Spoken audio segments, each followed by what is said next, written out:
How's it going, everybody? I am back to do another little quick Photoshop tutorial. This is, I guess we're going to call this the second episode of HOWi, and it's called that because my name's Howie, and this is how I do something. And it's not necessarily the best way or the right way, it's just how I go about doing this to get through my orders. So anyhow, we're going to start off with this picture here.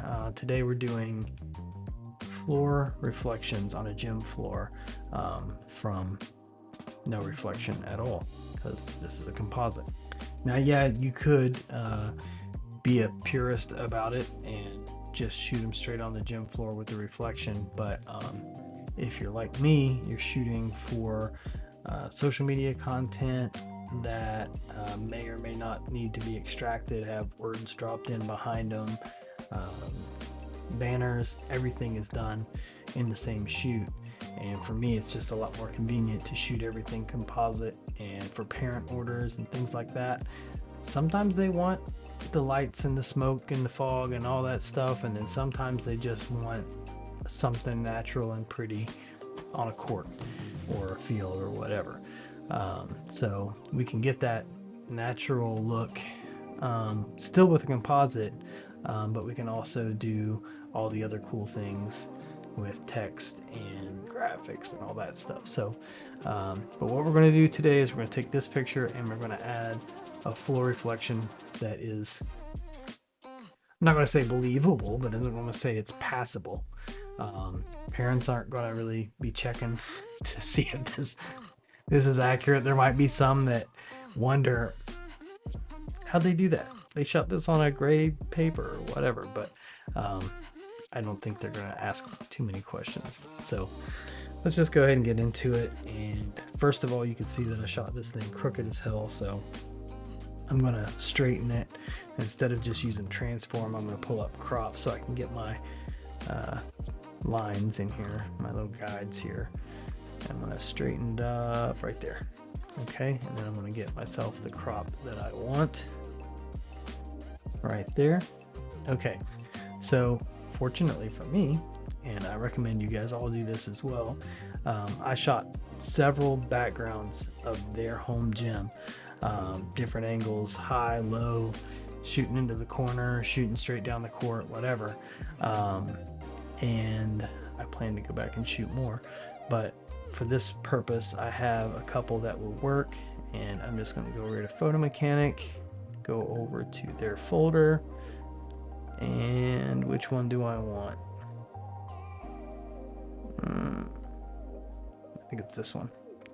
I'm going to drag it over and we're going to see anyway. Alright, first thing I'm going to do is I'm going to drop it in there behind them so I can kind of see.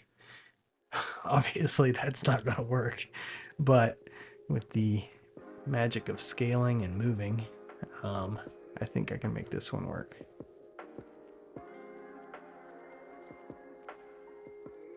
I'm gonna move them down just a smidge. I'm gonna move this court over. Oh, I'm gonna move this court over just a little bit as well.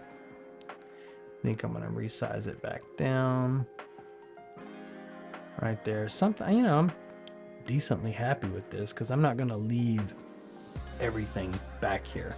I'll leave the scoreboard, but we're going to darken it down here in a minute too.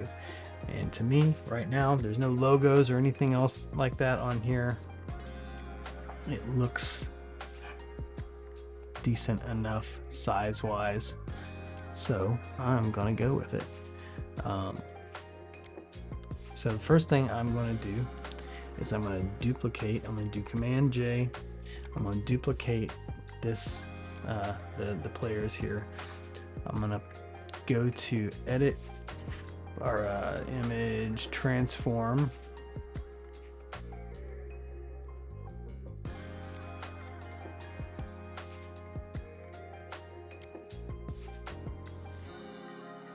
Edit, transform. Okay. And now I'm going to go up to edit, transform, flip vertical. Okay, I'm going to slide them down right there. Okay, And already I'm not going to have to do too much craziness because a lot of it is already touching, but we're going to need to fudge some of this because this is not anywhere close to a believable reflection. So I'm going to go edit, and now I'm going to do puppet warp, and the ball is touching. I'm going to lock that in place, put a pin there. I'm going to put a pin here on her elbow because that's already good. I'm going to put a pin on this elbow because that one's good. But now we're going to make everything else meet, and yeah, we are distorting the image a little bit, but tell me who is going to know? You're not going to know. And now we have a reflection that works.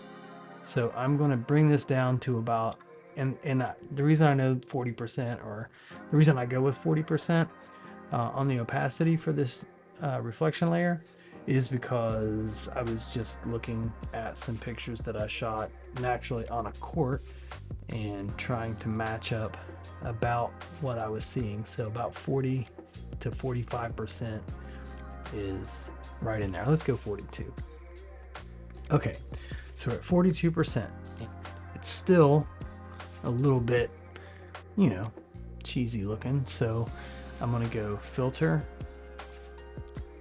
blur, Gaussian blur, Gaussian blur, whatever you decide to go with.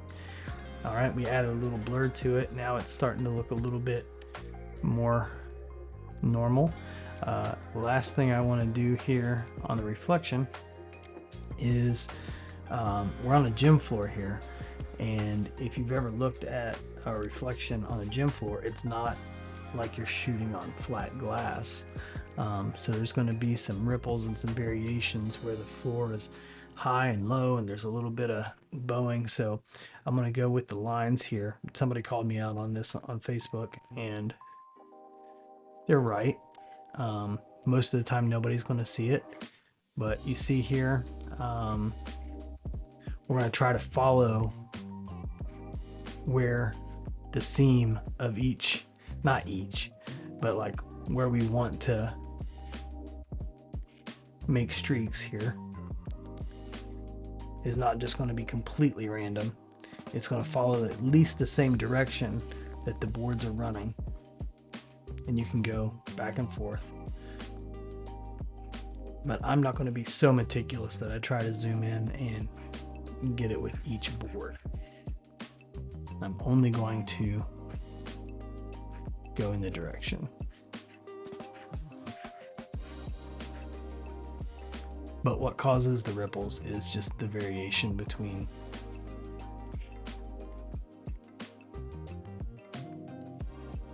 okay, so now it's already starting to look a little bit more legitimate, but it looks weird still because we have no shadow. So we're going to add that. I'm going to create a new layer. I'm going to go brush tool. I'm going to switch it to black over here. I'm going to bring the size down, and I'm going to go about 30% flow and 30% opacity. And I choose to work from left to right, because for me, that is easier. So I'm just going to start dabbing this in here and give her a shadow where she meets the floor.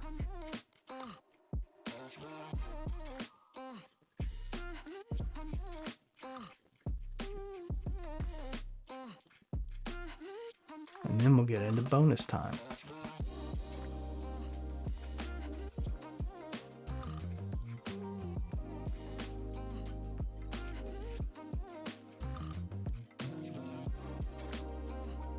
Take a little bit of this out.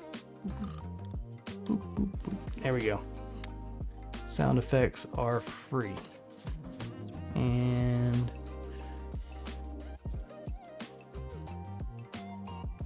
I'm happy-ish with this. Okay, so now let's back it off, look at it again. I'm gonna blow it up full screen-ish. Looks pretty decent.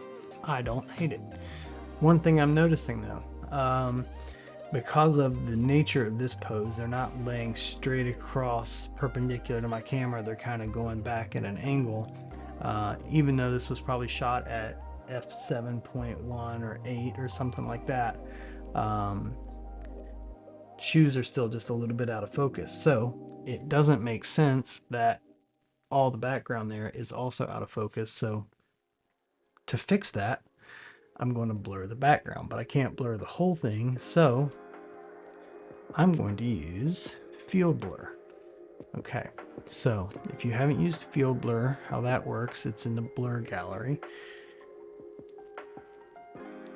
And you can set different points throughout the background as it goes back and adjust how much blur there actually is.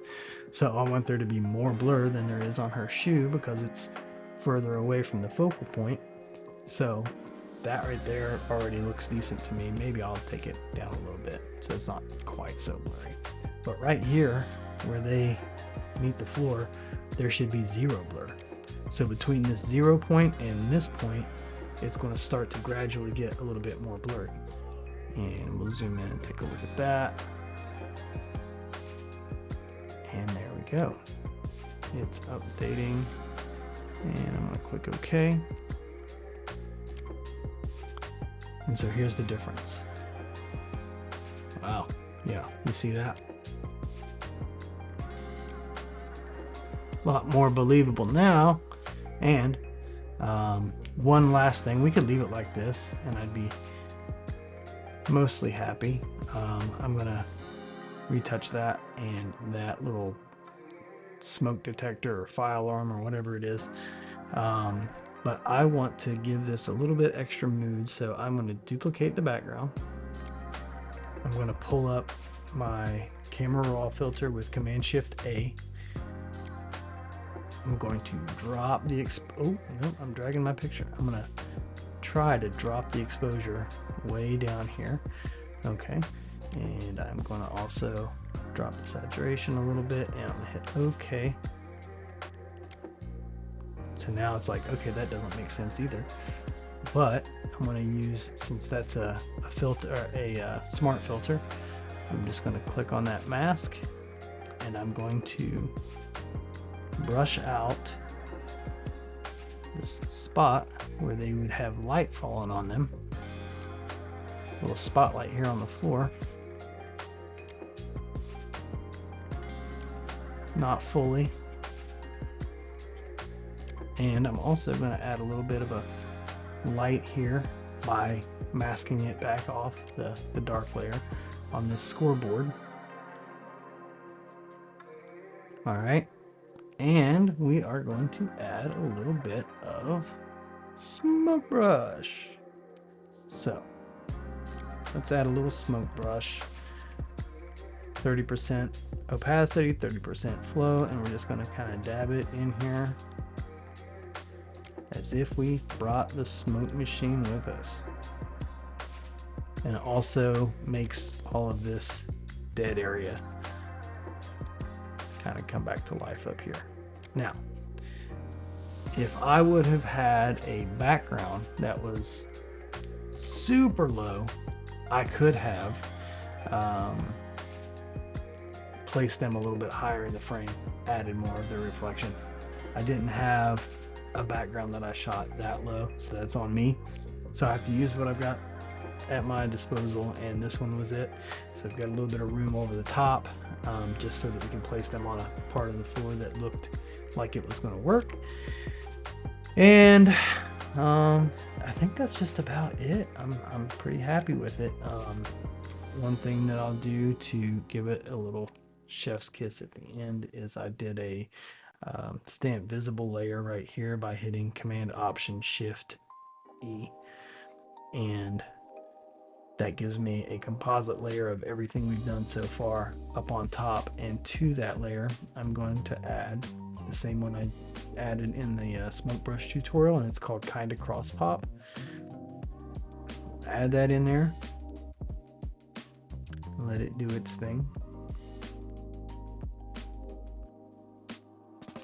Ugh, too much. So we're going to bring it back down to about 40%. I'm happy with that. That's the filter. Let's take it down even more. I don't like what it's doing to their skin. So right there, I'm just going to check everything, come in a little bit closer. Looks good to me. I'm going to flatten it. I also have to add that, again, if you're not using this Loker, if you're watching this, Nathan Loker, start using a pen, because it will save your life, and it makes this stuff just so much easier, and it makes it fun. So hopefully, if this was something that you were confused about or just had no idea where to start with it, hopefully this demystified it for you. Really, we just used a copy of the original layer. We flipped it vertically. We used a little bit of puppet warp to distort it to get it where we needed it to match up. But hopefully this made it easier for you to understand how this works and know that it's really not that difficult.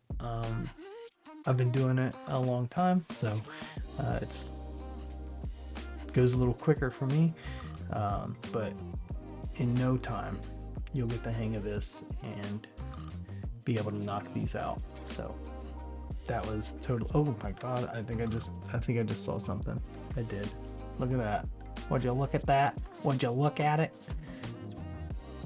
How did I not see that the whole time? So now that I've flattened everything and I've done all that work, I could be cheesy and just clone it, or I could just undo it. I'll just undo it. Dang it. Alright, here's what I'm going to do. I'm going to have to now I've got to go in and mask this stupid little part out where my extraction wasn't that great. Hold on. To go 0. That extra little circle it puts around here for the screen recording is messing with me. It's a mask, so I can just go back and fix that. I'll add that little part back in where I painted outside the line. And again, all this stuff is easier because I'm using this little pen. So now I've got to take it out of the reflection too. Stupid. I should have caught that earlier. So stupid. So stupid.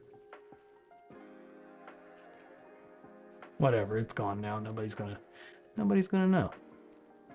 Okay. So now I'm just going to do my thing again and add my filter. Boom. And here we go. We're going to have a nice finished image. And the only other thing I'm going to do before I send this on to the client is I'm going to take that filter down. But then I'm going to do a little bit of retouching, which is not what we're here for. So I won't bore you guys with that. Pretty happy with it. Okay. Thank you all for watching. I appreciate you very much. Hopefully this helped. And if there's something that I sped over that you would like for me to elaborate on, let me know in the comments. Or if there's another video, something that you've seen me do, let me know and we'll cover that as well. All right. Thank you.